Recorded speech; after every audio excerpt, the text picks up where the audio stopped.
Broom की आवाज आई और मेरे सामने की हवा एकदम से मरोड़ने लगी और फिर एक बहुत ही सुंदर और पुरानी सी तलवार मेरे सामने हवा में प्रकट हो गई। ये देखकर पास खड़े लिन जियान ये के होश उड़ गए। इतने पास से अगर मैं उस पर हमला करता तो उसे चिल्लाने तक का मौका नहीं मिलता। लिन जियान ये तो एकदम अलर्ट हो गया था, पर वो सारे कमांडर्स उस हवा में तैरती तलवार को देखकर दंग रह गए थे। मैंने तुरंत उन्हें समझाया, ये गेम का एक वेपन है, ये लेवल 5170 वाला स्पिरिट ग्रेड का हथियार है। ये इतना तेज है कि आम बुलेट प्रूफ गाड़ियां भी इसका एक बार नहीं झेल पाएंगी। सच तो यह है कि मैंने खुद कभी ऐसा हथियार नहीं चलाया था, इसलिए मैंने बहुत संभाल कर बात की थी। ये सुनकर वो कमांडर्स एक तरफ शॉक में थे तो दूसरी तरफ उन्होंने तुरंत मीटिंग बंद करके आपस में बात करने का फैसला किया। अगर पहले दिखाई हुई पावर्स ने उन्हें थोड़ा डाउट में रखा था तो इस तलवार के प्रकट होने के तरीके ने उनका इरादा एकदम पक्का कर दिया। कॉल कट हो गई और मैंने भी आखिरकार सुकून की सांस ली। भले ही मैं अब आम इंसान नहीं रहा था, पर उन बड़े बुजुर्ग लीडर्स के सामने बैठकर मेरी हालत थोड़ी टाइट हो रही थी। आखिर हर कोई पहली बार देश के बड़ों से थोड़ी ना बात करता है।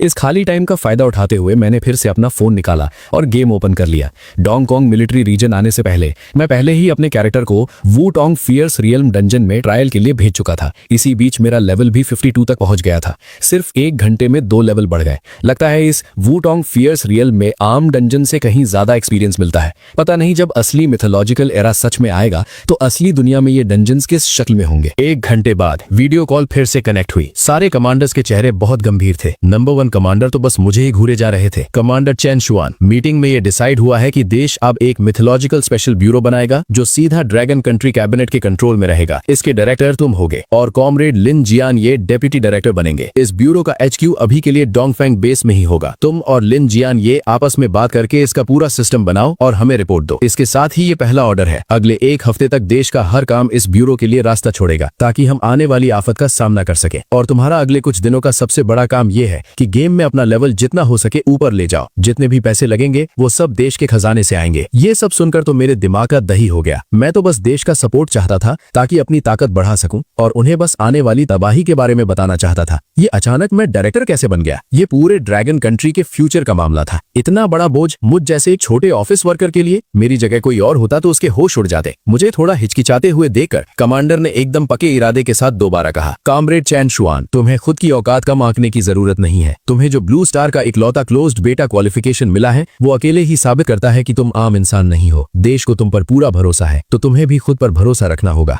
इन 2 बातों ने मेरे दिल में एक आग सी लगा दी। मेरी रगों में अचानक से एक नया जोश दौड़ने लगा। कमांडर्स, मैं ड्रैगन कंट्री के लिए लड़ने में अपनी पूरी जान लगा दूंगा। मेरा ये सॉलिड कॉन्फिडेंस देकर बाकी कमांडर्स की आंखों में भी मेरे लिए तारीफ छलक रही थी। वीडियो कॉल कट हो गई। लिन जियान ये जो बड़ी जल्दी अपने नए रोल में सेट हो गए थे, उन्होंने सीधा मुझसे पूछा, डायरेक्टर, कमांडर्स ने हमें प्लान बनाने को कहा है और टाइम बहुत कम है। ये सुनकर मैंने थोड़ी देर दिमाग लगाया। रास्ते भर जो मेरे दिमाग में टूटे फूटे आइडियाज चल रहे थे उन सबको एक साथ जोड़ा और धीरे से बोला, जहां तक मुझे पता है जैसे ही मिथोलॉजिकल एरा आएगा शुरुआत में ही हम पर एलियन बीस्ट्स का हमला होगा। पर अगर हम शुरुआत के इस बीस्ट टाइड यानी जानवरों के हमले को झेल गए तो हमें थोड़ा सा टाइम मिल जाएगा खुद को डेवलप करने का। इसके अलावा मिथोलॉजिकल एरा के आते ही मिथोलॉजिकल दुनिया की पूरी की तूफान की तरह ब्लू स्टार में घुस आएगी, जिसकी वजह से ब्लू स्टार के सारे जानवर और पेड़ पौधे भी म्यूटेट यानी भयंकर रूप ले सके हैं। लिन जियन ये के माथे पर टेंशन की सिलवटें पड़ गईं। ये हालत उनके सोचे हुए लेवल से कहीं ज्यादा खतरनाक थी। अगर ऐसा ही है जैसा तुम कह रहे हो तो इसका मतलब ड्रैगन कंट्री को सिर्फ मिथोलॉजिकल एरा के बीस्ट से ही नहीं बचना होगा, बल्कि ब्लू स्टार के अपने ही म्यूटेटेड जानवरों और पेड़ पौधों से भी बचना पड़ेगा। हाँ, बिल्कुल सही, मैंने जवाब दिया। यहां आते वक्त मैं इस बारे में ही सोच रहा था।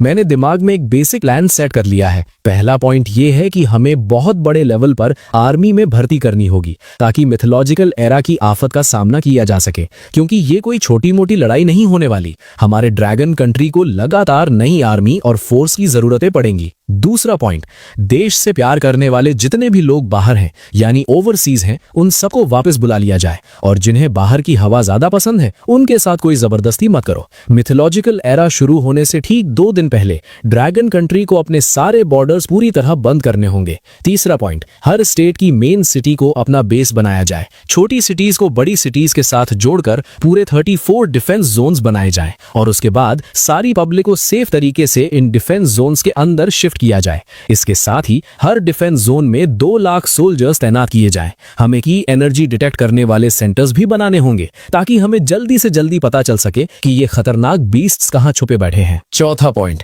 देश के सारे टॉप साइंटिस्ट को एक साथ बुलाया जाए और पूरी पावर लगाकर सबसे खतरनाक और जानलेवा वेपन्स बनाए जाएं। भले ही मॉडर्न गन्स और बॉम्ब्स हाई लेवल बीस्ट्स का कुछ ना उखाड़ पाए, पर जब लो लेवल बीस्ट्स का पूरा झुंड आएगा तो ये हथियार बहुत काम आएंगे। पांचवा पॉइंट, मिथोलॉजिकल एरा के अचानक आने से पब्लिक में जो डर और दंगे राइट्स फैलेंगे, उन्हें कंट्रोल करने के लिए हमें मीडिया और इंटरनेट का पूरा यूज करना होगा ताकि पब्लिक को ठीक से समझाया जा सके। हमें किसी भी हाल में लोगों के दिमाग में ये आखिरी उम्मीद डालनी होगी कि इस आफत में उनका देश उनके साथ खड़ा है। जैसे ही मेरी बात खत्म हुई, लिन जियांग ये के चेहरे पर हैरानी साफ दिख रही थी। इतने कम टाइम में तुमने इतना डिटेल्ड प्लान सोच लिया? भले ही इसमें थोड़ी बहुत कमियां हैं, पर फिर भी ये बहुत लाजवाब है। डायरेक्टर का प्लान, मैं अभी जरूरत लोगों को मीटिंग के लिए बुलाता हूँ। ये बोलते ही लिन जियांग ये को जैसे अचानक कुछ याद आया। डायरेक्टर, तो अभी शुरुआत के लिए आपको कितने फंड्स चाहिए?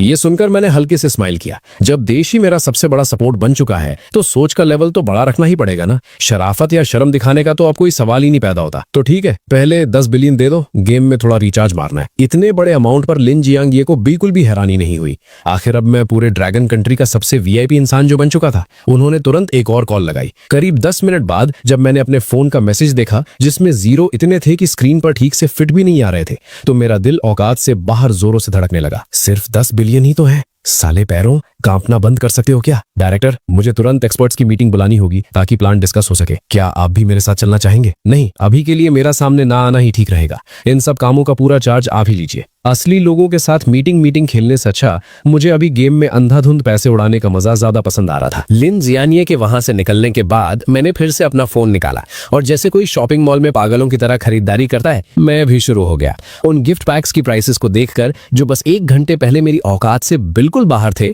मैंने हल्के से हंसकर कहा, talent extraction gift pack by, skill scroll gift pack by. इस वक्त तरह तरह के टैलेंट्स किसी टॉप मॉडल की तरह मेरे सामने डिस्प्ले हो रहे थे, पर मैं बस एक नजर डालकर उन्हें हटा रहा था। लेजेंडरी क्वालिटी से नीचे के टैलेंट्स को तो मैं घास भी नहीं डाल रहा था। पूरे 100 ड्रॉज होने के बाद अचानक मेरी आंखें चमक उठी। मेरी नजर स्क्रीन पर आए उस मिथिकल क्वालिटी टैलेंट पर अटक गई, क्लियर स्वॉर्ड हार्ट।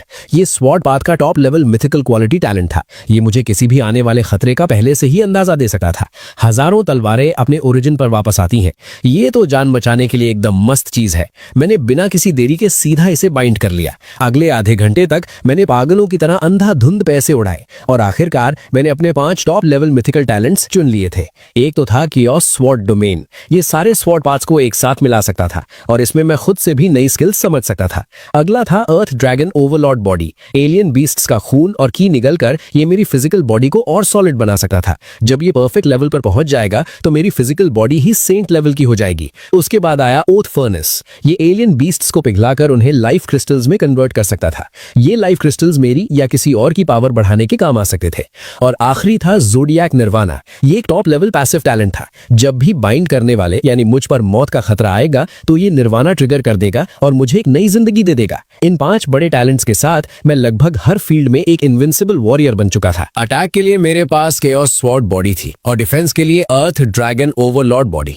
खतरे के वक्त मेरे पास ज़ोडिएक निर्वाणा था और सबसे बड़ी बात, मेरे पीछे पूरा देश मेरा सपोर्ट सिस्टम बनके खड़ा था। अब इससे फाड़ और क्या हो सकता था? बस एक ही प्रॉब्लम थी, ये 5 टैलेंट्स अभी अपने बेसिक लेवल पर थे। इन्हें अपग्रेड करने के लिए मुझे खुद ही इनकी प्रैक्टिस करनी होगी और इन्हें ठीक से समझना होगा। मैं इनको किसी गेम के गिफ्ट पैक से अपग्रेड नहीं कर सकता था। उसके बाद मैंने सारे प्रोफेशन स्किल्स स्क्रॉल वाले गिफ्ट पैक्स खरीद मारे। आखिर प्रोफेशन स्किल्स के भी अपने अलग लेवल होते थे, जो थे मॉर्टल grade, profound grade, spirit grade और अर्थ ग्रेड। शुरुआत में जो प्रोफेशन स्किल्स अवेकन होते थे, भले ही वो मिथिकल ग्रेड के क्यों ना हो, वो सब मॉर्टल ग्रेड से ही शुरू होते थे। उन्हें अपग्रेड करने के लिए खुद की मेहनत और स्किल की समझ लगानी पड़ती थी। पर मैं तो एक नंबर का चीटर या हैकर था ना, मेरी बात अलग थी। मैंने सीधा अपनी उन 5 बड़ी प्रोफेशन स्किल्स को स्पिरिट ग्रेड तक अपग्रेड कर दिया। ये सब करने के बाद मैंने अपने कैरेक्टर को वुटोंग फियर्स रियल्म डंजन क्लियर करने पर लगा दिया और खुद वापस मॉल चेक करने लग गया। बस दुख इस बात का था कि एक्सपीरियंस पिल्स खरीदने की डेली लिमिट थी, वरना मैं पक्का अपना लेवल सीधा 100 करके ही सांस लेता।